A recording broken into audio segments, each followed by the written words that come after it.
firearms. Hey guys, what's going on? We're here at TACCOM Day 2. I'm here with the man who needs no introduction, Tony Bernardo, Executive Director of the CSSA. Thank you, sir. It's a pleasure to speak with you. And you too. So, we've got some exciting things going on both sides and some scary stuff going on. Yeah. We really want to talk a little bit about this new bill that was proposed and get your take on being the tip of the spear at trying to keep this thing suppressed and let people know this isn't going to happen in Canada. We can't let this happen. What's your take on it? Okay, well, yeah, people have to get active on this one. You got a year and a half, and then we go into an election. If we can delay this or stall it off for that year and a half, it will die on the order paper. But we have to let the Liberals know this is unacceptable. We did this back when we had the gun registry. We cost them 60 seats.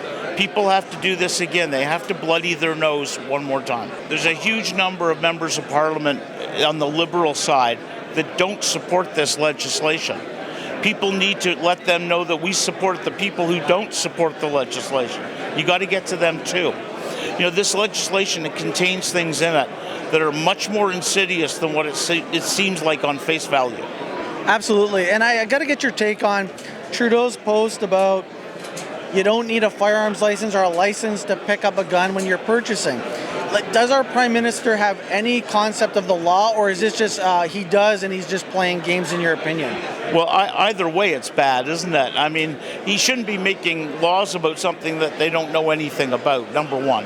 And number two, if he's just playing it along for fun value, that's very disingenuous. There are 2 million Canadians that are really affected by this legislation, and he shouldn't be that flippant or trivial with them. So what do you see as the CSSA's real game plan moving forward from here? How do we solve some of these issues we currently have? I understand we're going to try to wait out that year and a half and delay, right. But do we have any other strategies that our viewers can employ on their own behalf? Absolutely. Okay, absolutely. First of all, always remember, we're not the gun lobby. All of us are the gun lobby. It requires action on the part of everybody and not a lot. If everybody could take 10 minutes, 10 lousy minutes, and use one of our forms and fire off a quick letter to an MP, we would beat this overnight. We've got 2 million people out there that have the potential of affecting this. And what we need to do is we need to communicate our positions clearly and concisely to the House of Commons, give our friends there the ammunition they need to win this war, and at the same time as we disarm the people who will hurt us. So they promised us no registry. They have no interest in creating a new long gun registry. The new bill, basically, in a nutshell, plain semantics, is a new registry. That's right. What's your take on it? They lied. They lied. And they can say that the requirement now that dealers have to keep records, they can say that's not really a registry, but they're forcing the dealer to keep a record that ties an individual person to an individual gun. And if that's not a registry, I don't know what is. You know that when a gun shop goes out of business, all these documents have to be turned over to the federal government. Hey, whose registry is this now? Now it becomes the federal government. So really, the truth of this is, it's a federal registry, and the dealers are being sucked into keeping it for them. Right, and we've seen in other cases, we don't even know if the previous long gun registry has even been deleted. And I think that, to the contrary, it's actually been suggested it has not. No, it has definitely not been deleted. We actually have proof of that. Unfortunately, we can't make that proof known to everybody without severely compromising the person who gave us this proof. But I'm telling you, from my word, 25 years lobbying for the rights of firearms owners in Canada, that old registry still exists, and they're still using it. This bill proposed, from the Liberal perspective, it was what they campaigned on. We're going to get guns off the street. I don't know, maybe you can explain to me, how are the guns coming off the street with this new bill out of the hands of criminals? You're wrong. I can't explain it to you. There's nothing in this bill that deals with gangs. There's nothing that deals with criminals. It's all administrative and directed at the lawful firearms community. I know it's a surprise to the minister, but Criminals don't get authorizations to transport. We do. And they've removed 4 out of the 6 reasons why we can get an authorization to transport. Not a shred of evidence that anything was ever wrong. In my job, I've never heard once of anyone abusing an authorization. People don't do that. That's why we're law-abiding gun owners. We obey the law. Everything in this bill is directed against us. Nothing is directed against criminals. They're lying. It's a smokescreen. We are not the criminals, so where's this criminal element in any of this? If this is what they're saying, how can we logically look at this? What can we do to take guns out of the hands of criminals?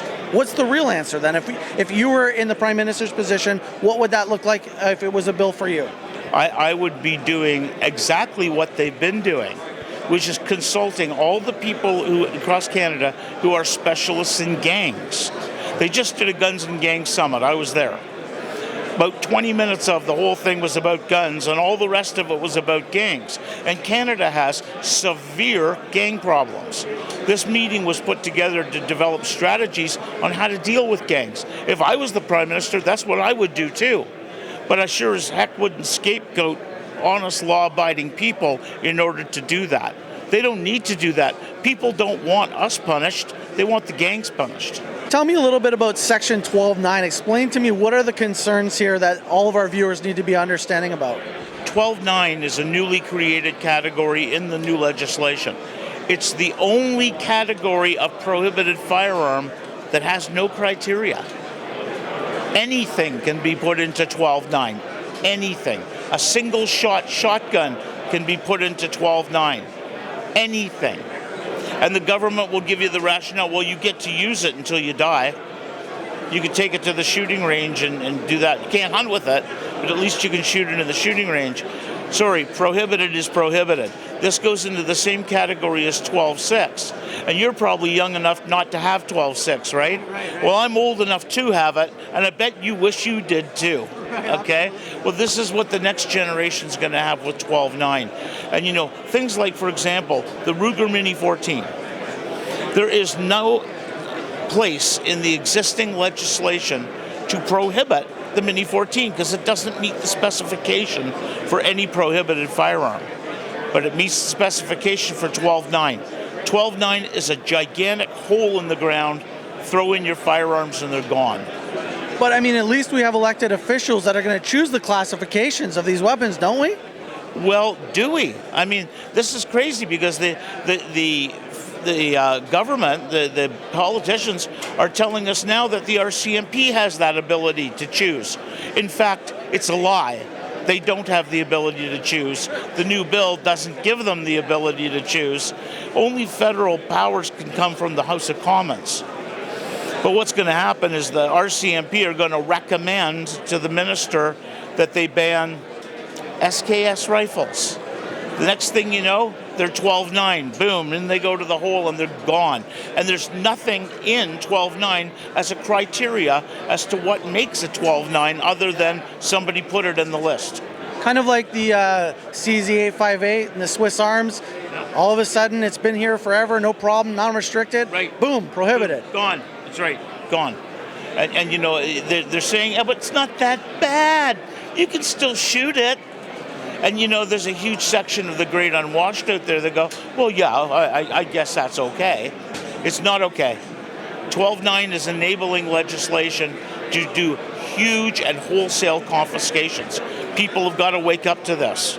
So do you think that this is one of the things that have gone unnoticed for the most, is this 12.9 implementation? Well, that's it. They figured that because you could use the firearm, that the average person in the gun community would just say, well, I guess that's bad, but it's like not that bad. Remember, with 12.6, they banned 575,000 pistols. Okay? The rest is coming. SKSs are coming. Minis are coming. They're all going down the big black hole. People have got to get on this. We need them to spend a little time, do a little bit of lobbying on their own. It's very easy. We're going to teach you how to do it. And we need people to sign up to the organization, support the CSSA. If we don't have you now, if we don't need you now, we don't need you anytime. The strength in numbers, people need to join. Guys, I'm going to end on that point, because if they don't need you now, it's going to be too late, and we can't wait till we get there. How can people get involved with the CSSA? All they have to do is go online and they can sign up right through there. They can do it over the phone on our 1-800 number, which is also online. It's lots and lots of ways. Tony, thank you so much for taking the time here. Talk to us. Great work you're doing. Thank you. Thank you, sir.